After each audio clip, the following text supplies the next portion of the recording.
Hello दोस्तों, veterans नमस्कार। मैं दीवान सिंह। मैं आपको बताना चाहूँगा कि एलन कपूर साहब ने 28 तारीख को एक बहुत संक्षिप्त लेकिन बहुत ही मार्मिक, बहुत ही तार्किक, तर्कसंगत एक लेख लिखा। और ये लेख लिखा है इन्होंने कि जो बैंक पेंशनर्स हैं, पेंशन अपडेशन ना होना दूसरी बात है, लेकिन बहुत सारे पेंशनर्स, वो तो 2.5 लाख बताते हैं, चिकित्सा के अभाव में अपनी दम तोड़कर इस संसार को जा चुके हैं। जैसा इन्होंने चित्रण किया है, इस प्रकार का चित्रण यदि बैंक पेंशनर्स का है, आईबीए, यूएफबीयू, डीएफएस, वित्त मंत्रालय, जितनी भी ये यूनियन है, इन पर एक काला बदनुमा दाग है। ये सही है कि पेंशन अपडेशन न होने के कारण एक ऐसी स्थिति में है कि अपने लिए एक पॉलिसी भी नहीं ले पाते हैं। और इस अवस्था में, जिस अवस्था में सबसे ज़्यादा जरूरत होती है मेडिकल की। दोस्तों, मैं क्या क्या तर्क दूं, आप अच्छी तरह से जानते हो। जो व्यक्ति 70 साल से ऊपर है, उसे किन किन बीमारियों का, किन किन परेशानियों का सामना करना पड़ता है, और वो केवल तभी वो अच्छा रह सकता है जब उसके पास आर्थिक मदद हो, आर्थिक सशक्तिकरण हो। लेकिन वो इकोनॉमिक पावरमेंट तो उनके पास है नहीं। वो तो छीन लिया बैंकटिज्म जैसे लोगों ने, आईबीए जैसे संगठनों ने, और डीएफएस जैसी इनडिफरेंस एटीट्यूड ने।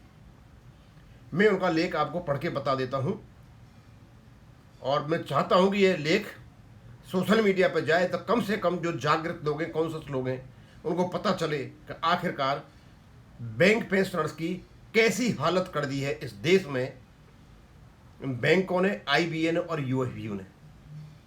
अब मैं पढ़ के बताता हूं। सरकारी बैंक पेंशनर्स को, प्रिय साथियों, सरकारी बैंक पेंशनर्स को स्वास्थ्य सुविधाएं नहीं, अब तक 2.5 लाख मरे। सार्वजनिक बैंकों के पेंशनर्स को किसी तरह की स्वास्थ्य सुरक्षा नहीं मिल रही है। पिछले 38 वर्षों में 2.5 लाख से ज़्यादा बैंक पेंशनर जरूरी इलाज के अभाव में मर चुके हैं।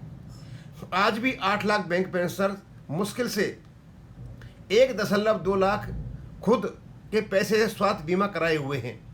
शेष लोगों के पास कोई स्वास्थ्य सुरक्षा नहीं है। ये बहुत ज़बरदस्त आंकड़ा है। 8 लाख पेंशनरों में केवल और केवल 1,20,000 लोगों ने बीमा की पॉलिसी ले रखी है कि उनके पास पैसे नहीं है। और उनके पास 90% पेंशनर की उम्र 65 से 95 वर्ष के बीच है।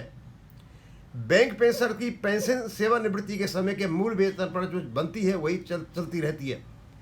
ये क्रम 1986 से जारी है। बैंक कर्मियों के वेतन पर 5 साल में संशोधित होते हैं, लेकिन वेतन रिवीजन के सापेक्ष पेंशन रिवीजन कभी नहीं हुआ। बैंक पेंशन बैंकों की तरफ से स्वास्थ्य बीमा और आरबीआई की तरफ से पेंशन रिवीजन की मांग कर रहे हैं। बैंकों में pension scheme RBI pension scheme की लाइन पर है। स्कीम की शर्त यह है कि पेंशन की सभी शर्त आरबीआई लाइन पर होगी, लेकिन बैंक समझौतों की शर्तों का अनुपालन नहीं कर रही हैं। आरबीआई की पेंशन रिवाइज होने के बावजूद बैंक पेंशन की पेंशन रिवाइज नहीं की जा रही है। यह उल्लेखनीय है कि केंद्र सरकार ने बैंकों को 24/2/2012 को कल्याण निधि स्वीकृत करते समय ये निर्देश दिया था कि कल्याण निधि से कर्मचारियों और रिटायर्ड दोनों का स्वास्थ्य बीमा कराया जाए। बैंकों ने कर्मचारियों का बीमा कल्याण निधि से कराया, लेकिन रिटायर्ड का नहीं। यह बताना जरूरी है कि खंडेलवाल कमेटी ने कल्याण निधि का 25% रिटायर्ड स्वास्थ्य पर खर्च करने की व्यवस्था दी है, और खंडेलवाल कमेटी की रिपोर्ट के आधार पर ही कल्याण निधि स्वीकृत की गई है। बैंक पेंशन की सरकार से मांग है कि उन्हें बैंकों की तरफ से स्वास्थ्य बीमा दिया जाए और आरबीआई लाइन पर उनकी पेंशन रिवाइज की जाए। और ये एलन कपूर साहब ने लिखा। एलन कपूर भी कभी एआईबीए के नेता हुआ करते थे, लेकिन ये ऐसे नेता हैं जिन्होंने एक स्वस्थ परंपरा कायम करने के लिए लड़ाई लड़ी और इनको वहाँ से निकाल दिया गया। बहुत सारे लेख हैं इनके, बीच बीच में निकालते रहते हैं। मैंने सोचा ये चीज़ें हम यह सोशल मीडिया पर डालें, कम से कम लोग पढ़ें, इनको पता चले कि इवन वृद्ध अवस्था में बैंक पेंशनों की चिकित्सा संबंधी क्या क्या समस्याएं हैं। अब इसको मैं यहीं ख़त्म करूँगा। थैंक यू, धन्यवाद।